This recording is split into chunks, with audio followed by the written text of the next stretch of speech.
안녕하세요. 이번 심층 분석 시간에 오신 걸 환영합니다. 자, 오늘 우리가 파헤쳐 볼 주제, 바로 최근 한국 주식 시장을 그야말로 휩쓸고 지나간 거대한 충격파에 대한 이야기입니다. 증권 전문가들의 날카로운 시선으로 이 혼란스러운 시장의 구조를 샅샅이 뜯어보는 일종의 금융 부검을 해볼 텐데요. 지체할 시간 없죠? 바로 들어가 보겠습니다. 자, 먼저 이 숫자부터 볼까요? 992.94. 와, 정말 엄청난 숫자죠. 코스피가 8,000선이라는 역사적인 고점을 딱 찍고 나서 불과 나흘 만에 이만큼이나 곤두박질 쳤습니다. 거의 1000포인트 가까이 출렁인 건데 이게 말이죠. 시장 전체가 마치 거대한 채찍에 맞은 것처럼 엄청난 충격이었습니다.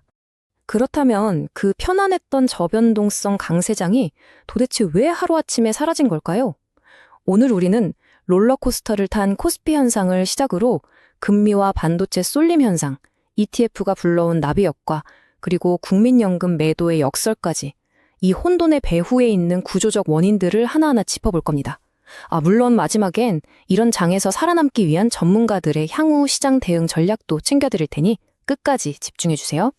첫 번째 파트, 롤러코스터 코스피, 저변동성 장세의 종말입니다.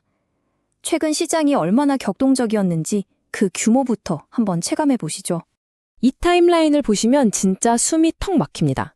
5월 15일에 8,046이라는 역사적 고점을 찍었잖아요. 시장에선 극도의 환희가 터져나왔죠. 그런데 바로 그날 종가 기준으로 6% 이상 폭락하면서 분위기가 급반전됩니다.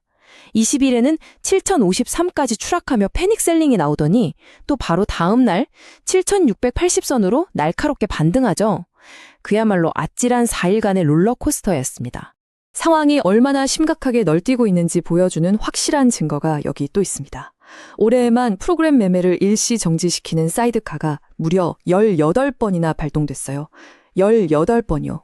시장이 갑자기 폭락했다가 미친 듯이 급등하는 이런 극단적인 상황이 일상처럼 반복되고 있다는 뜻입니다.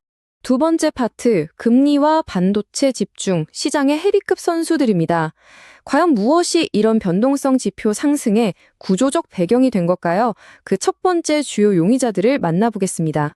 삼성증권 같은 곳의 전문가들 분석을 보면요.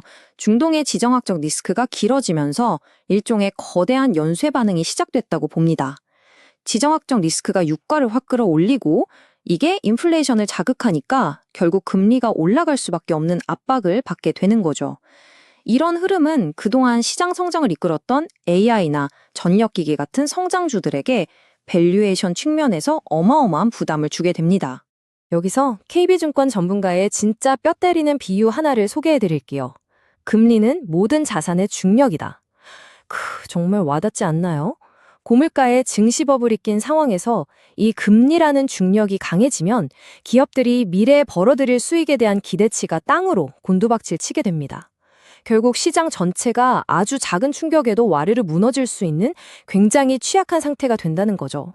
그런데 이 불안한 상황에 아예 기름을 들이부은 격이 된 게 바로 극심한 시장 쏠림 현상입니다. 이거 한번 보세요. 놀랍게도 단 두 곳, 삼성전자와 SK하이닉스라는 반도체 거인 두 명이 코스피 전체 시가총액의 거의 절반을 차지하고 있습니다. 그러니까 이 두 기업의 주가가 어떻게 되느냐에 따라 코스피 전체의 운명이 통째로 끌려가는 그런 기형적인 구조가 만들어진 겁니다.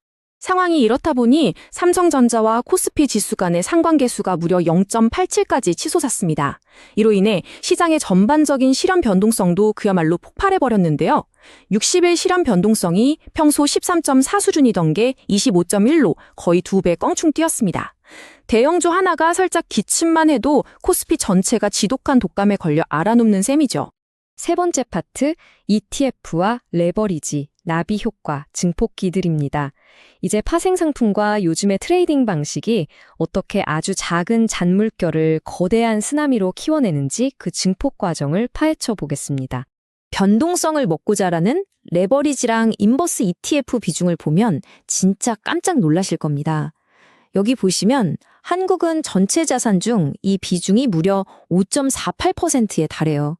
금융선진국이라는 미국이 1.28%인데 우리가 4배 이상 압도적으로 높습니다. 한국 증시가 유독 위아래로 미친 듯이 흔들리는 그 보이지 않는 엔진이 바로 여기에 숨어 있었던 거죠. 자, 이 레버리지 나비 효과의 원리 아주 쉽게 풀어드릴게요. 레버리지나 인버스 ETF는 자신들이 약속한 배율을 맞추기 위해서 매일같이 기계적으로 주식을 사고 팔아야만 하거든요. 그런데 이 펀드들의 덩치가 워낙 커서 국내 ETF 거래량의 거의 3분의 1을 차지할 정도란 말이죠. 이 어마어마한 물량이 장마감 직전에 한꺼번에 확 쏟아지면서 그날의 지수를 억지로 끌어올리거나 아니면 아주 과격하게 패대기 쳐버리는 겁니다. 네 번째 파트, 국민연금 기계적 매도의 역설입니다. 이번엔 여러분의 소중한 노후 자금과 직접 연결된 거대 기관 투자자의 구조적인 딜레마를 살펴보겠습니다. 앞서 코스피 지수가 확 올랐을 때 사실 국민연금 내부에서는 비상이 걸렸습니다. 올해 국민연금의 국내 주식 목표 비중이 14.9%거든요. 규정상 최대로 꽉꽉 채워도 19.9%가 한계예요. 그런데 코스피가 폭등하니까 2월 말 기준으로 실제 비중이 24.5%, 금액으로 무려 500조 원을 훌쩍 넘겨버린 겁니다. 자, 어떻게 해야 할까요? 네, 정해진 비율을 맞추려면 시장에 엄청난 양의 주식을 그야말로 기계적으로 토해내야 하는 어이없는 상황에 직면한 겁니다. 이게 바로 현재 국민연금이 갇혀있는 딜레마를 완벽하게 보여줍니다. 기존의 정태적 자산 배분 방식을 융통성 없이 따르다 보니까 증시가 좋아서 막 오를 때마다 기계적으로 주식을 팔아치워서 상승세의 찬물을 확 끼얹게 되는 거죠. 그래서 국책 연구기관들은 시장 사이클이나 기금 고갈 시점을 유연하게 반영하는 동태적 자산 배분으로 하루빨리 전환해야 한다고 강력하게 권고하고 있는 겁니다. 마지막 5번째 파트, 고변동성 생존 전략, 전문가들의 합의입니다. 지금까지 시장을 쥐고 흔든 이 구조적 원인들 확실히 파악하셨죠? 자, 그럼 이 거칠고 험난한 변동성의 바다에서 우린 도대체 어떻게 살아남아야 할까요? 증권 전문가들이 입을 모아 제안하는 향후 시장 대응 전략은 꽤나 명확합니다. 먼저 저변동성 강세장이라는 그 편안했던 시대는 이제 공식적으로 끝났다는 걸 인정해야 합니다. 둘째, 외국인들이 주식을 판다고 너무 쫄 필요 없어요. 이건 한국 시장에서의 탈출이 아니라 대형주 중심의 자연스러운 차익 실현 과정으로 보셔야 합니다. 셋째, 이럴 때일수록 펀더멘털, 그러니까 AI 투자나 메모리 반도체 회복 같은 흔들리지 않는 본질에 집중하셔야 합니다. 그리고 마지막으로 기업들 실적이 아무리 좋아도 ETF나 프로그램 매매가 만들어내는 폭력적인 일일 변동성은 계속될 테니 위아래로 흔들리는 롤러코스터에 단단히 대비하라는 겁니다. 자, 오늘 심층 분석을 마무리하면서 여러분께 아주 중요한 질문 하나를 던지고 싶습니다. 하루에 위아래로 1000포인트씩 미친 듯이 요동치는 이 극단적인 장세가 만약 새로운 뉴노멀이라면 여러분의 현재 포트폴리오는 금리 인상이라는 그 무거운 중력과 기계적인 매도 폭탄을 견뎌낼 만큼 튼튼하게 짜여 있습니까? 시장이 왜 이렇게 움직이는지 그 구조적 이면을 정확히 꿰뚫어 보는 것, 오직 그것만이 이 패닉을 여러분의 기회로 바꿀 수 있는 유일한 열쇠일 겁니다. 오늘 준비한 내용은 여기까지입니다. 다음번엔 더 흥미롭고 예리한 심층 분석으로 찾아오겠습니다.